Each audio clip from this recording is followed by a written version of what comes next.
കേരളത്തിലെ മുഴുവൻ ജനങ്ങൾക്കും അറിയുന്ന ഒരു നഗ്നമായ സത്യം, ADGP അജിത് കുമാറിനെ മാറ്റി നിർത്തിക്കൊണ്ടോ അദ്ദേഹത്തിനെതിരെ ഒരു നെഗറ്റീവായിട്ടുള്ള ഒരു അന്വേഷണ റിപ്പോർട്ടോ കേരളത്തിൽ വരും എന്ന് നമ്മൾ ആരും പ്രതീക്ഷിക്കേണ്ടതില്ല. കാരണം ഞാൻ മിനിയാന്ന് പോറ്റുമകൻ എന്ന് പറഞ്ഞപ്പോൾ നിങ്ങൾക്കതൊരു തമാശയായി തോന്നിയിട്ടുണ്ട്. അദ്ദേഹം ആ കുടുംബത്തിൻ്റെ ഭാഗമായി നിൽക്കുകയാണ്. മുഖ്യമന്ത്രിയുടെ ഓഫീസുമായി ബന്ധപ്പെട്ട് ഞാൻ ഉന്നയിച്ചിട്ടുള്ള എല്ലാ വിഷയങ്ങളും ഇവിടെ നിലനിൽക്കുകയാണ്.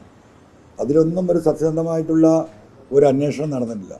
ഏറ്റവും ലഘുവായി പറഞ്ഞാൽ ഇപ്പം മാമി കേസ് നിങ്ങൾക്കറിയാം, എവിടെ എത്തിയിട്ടില്ല. റിദാൻ ബാസിൽ കേസ്, ആ അന്വേഷണമായിട്ട് ഒരു റിപ്പോർട്ടും അതിൽ പരാമർശിക്കുന്നില്ല. അതെല്ലാം നമ്മൾ വിട്ടാൽ SP താമസിക്കുന്ന ക്യാമ്പ് ഓഫീസിൽ ഈ പറഞ്ഞതുപോലെ ഉണ്ടായിരുന്ന മരം മുറിച്ച കേസ്, അത് മരം മുറിച്ച് ഫർണിച്ചർ ഉണ്ടാക്കി കൊണ്ടുപോയി നൽകിയ പരാതിയുടെ അന്വേഷണം, ആ മരം അവിടുന്ന് ലേലത്തിലെടുത്ത വ്യക്തിയെ, അദ്ദേഹം മലപ്പുറത്തുകാരനാണ്, അദ്ദേഹത്തെ SP ഓഫീസിലേക്ക് വിളിച്ച് വിജിലൻസ് മൊഴിയെടുക്കുമ്പോൾ ഒരുപാട് കൺഫ്യൂസ്ഡ് ആയിട്ടുള്ള ചോദ്യങ്ങളാണ് അദ്ദേഹത്തോട് ചോദിച്ചത്. അദ്ദേഹം പറഞ്ഞു, ഈ ചോദ്യങ്ങൾക്കൊന്നും ആവശ്യമില്ല, ഞാൻ കൂടെ വരാം, ഞാൻ മുറിച്ച മരം, ആ ടെൻഡർ നടപടിയിൽ പെട്ട മരം ഞാൻ കാണിച്ചു തരാം, അല്ലാതെ മുറിച്ച മരങ്ങളും അത് നിങ്ങൾക്ക് പരിശോധിക്കാമെന്ന് പറഞ്ഞിട്ട് SP ഓഫീസിൽ നിന്ന് ക്യാമ്പ് ഓഫീസിലേക്ക് ഏകദേശം 700 മീറ്ററാണുള്ളത്. അദ്ദേഹം അവിടെ വരാം, ഞാനിത് കാണിച്ചു തരാമെന്ന് പറഞ്ഞിട്ട് അദ്ദേഹത്തിൽ നിന്ന് കൂട്ടിക്കൊണ്ടുപോയിട്ട് ആ സത്യസന്ധമായിട്ട് അത് അന്വേഷിക്കാൻ പോലും ഒരു തയ്യാറായിട്ടില്ല. എന്ന് പറഞ്ഞാൽ ഇതെല്ലാം ഒന്നിനോടൊന്ന് അനുബന്ധിച്ച് കെട്ടി പിണർന്ന് കിടക്കുകയാണ്. അപ്പം അതിനെയൊക്കെ തട്ടി മാറ്റിക്കൊണ്ട് താൽക്കാലികമായി ഒപ്പിച്ചെടുത്ത ഒരു അന്വേഷണ റിപ്പോർട്ടാണ്. ആ അന്വേഷണ റിപ്പോർട്ടിൻ്റെ ഫലമായിട്ടാണ് മുഖ്യമന്ത്രി ധൃതി പിടിച്ചിട്ട് ഈ ക്ലീൻ ചീറ്റ് കൊടുക്കുന്നത്. ഇതിന് കാരണം ജൂൺ 30 കൂടിയിട്ട് പുതിയ DGP വരണം. 6 പേരുടെ ലിസ്റ്റ് റെക്കമെൻഡ് ചെയ്ത് ഡൽഹിയിൽ നിൽക്കുകയാണ്. അതിലൊരു പേരാണ് MR അജിത് കുമാർ. അപ്പോൾ MR അജിത് കുമാറിനെ ആ കസേരയിൽ ഇരുത്തൽ മുഖ്യമന്ത്രിയെ സംബന്ധിച്ച് വളരെ അനിവാര്യമാണ്. അതെന്തുകൊണ്ട് എന്ന് ചോദിച്ചാൽ, പുതിയ നിയമസംവിധാനം അനുസരിച്ച് പുതിയ പോലീസ് സ്റ്റേറ്റ് ചീഫിനെ നിയോഗിച്ചു കഴിഞ്ഞാൽ 2-3 വർഷത്തിനുള്ളിൽ അദ്ദേഹത്തെ സ്ഥാനം മാറ്റാൻ കഴിയില്ല, കൃത്യമായ കൃത്യവിലോപമോ ആരോപണങ്ങളോ ഒക്കെ ഉണ്ടെങ്കിലല്ലാതെ. അപ്പോൾ എന്തായാലും ഇനിയൊരു ഗവൺമെൻറ് പിണറായിക്ക് ഇല്ല എന്ന് കേരളത്തിലെ മൂക്ക് താഴോട്ടായ മനുഷ്യർക്ക് മുഴുവൻ അറിയുന്ന കാര്യമാണ്. അപ്പോൾ ഇവർ ചെയ്തു വച്ചിരിക്കുന്ന ഈ കള്ളത്തരങ്ങൾ പിന്നീടുള്ള ഒരു 2 കൊല്ലം പ്രൊട്ടക്റ്റ് ചെയ്യാൻ ഒരു പ്രൊട്ടക്ടറായിട്ട് കേരളത്തിൻ്റെ പോലീസ് ചീഫ് വേണം. അതിനാരാണ്? ഈ കള്ളത്തരങ്ങളിൽ മുഴുവൻ പങ്കെടുക്കുകയും പങ്കുപറ്റുകയും ചെയ്ത ADGP അജിത് കുമാറിനെ സ്റ്റേറ്റ് പോലീസ് ചീഫിൻ്റെ കസേരയിൽ ഇരുത്തൽ മുഖ്യമന്ത്രിക്കും മുഖ്യമന്ത്രിയുടെ കുടുംബത്തിനും ഇതുമായി ബന്ധപ്പെട്ട KM എബ്രഹാം ഉൾപ്പെടെയുള്ള എല്ലാ ആളുകൾക്കും ആവശ്യമാണ്. ഇപ്പോൾ തന്നെ നിങ്ങൾ നോക്കൂ, ഇന്ത്യയുടെ ചരിത്രത്തിൽ നമ്മുടെ രാജ്യത്തിൻ്റെ നിയമവ്യവസ്ഥയെ വെല്ലുവിളിക്കുകയാണ് ഒരു റിട്ടയർഡ് IAS ഓഫീസർ.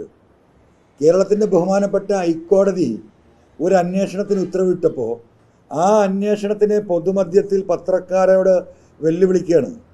ഇനി അതിൻ്റെ പിന്നെ ഒരു ഗൂഢാലോചനയുണ്ട്. അപ്പോൾ ബഹുമാനപ്പെട്ട ജഡ്ജി കൂടി ആ ഗൂഢാലോചനയിൽ ഉള്ളതുപോലെയാണ് അദ്ദേഹത്തിൻ്റെ സ്റ്റേറ്റ്മെൻറ്റ്.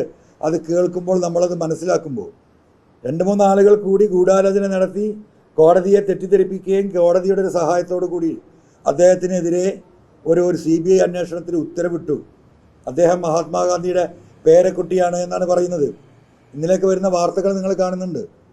ലോകത്തെവിടെയെങ്കിലും അവനവൻ്റെ ശമ്പളം, അതും ഒരു പൊതുസ്ഥാപനത്തിൽ, ഒരു സർക്കാർ സ്ഥാപനത്തിൽ അവനവൻ്റെ ശമ്പളം തീരുമാനിക്കാനും അത് വർദ്ധിപ്പിക്കാനും ലോകത്ത് ഒരു ജനാധിപത്യ ക്രമത്തിൽ ആർക്കെങ്കിലും അധികാരം കൊടുത്തിട്ടുണ്ടെങ്കിൽ പിണറായി കൊടുത്തിരിക്കുന്നത് KM എബ്രഹാമിനാണ്.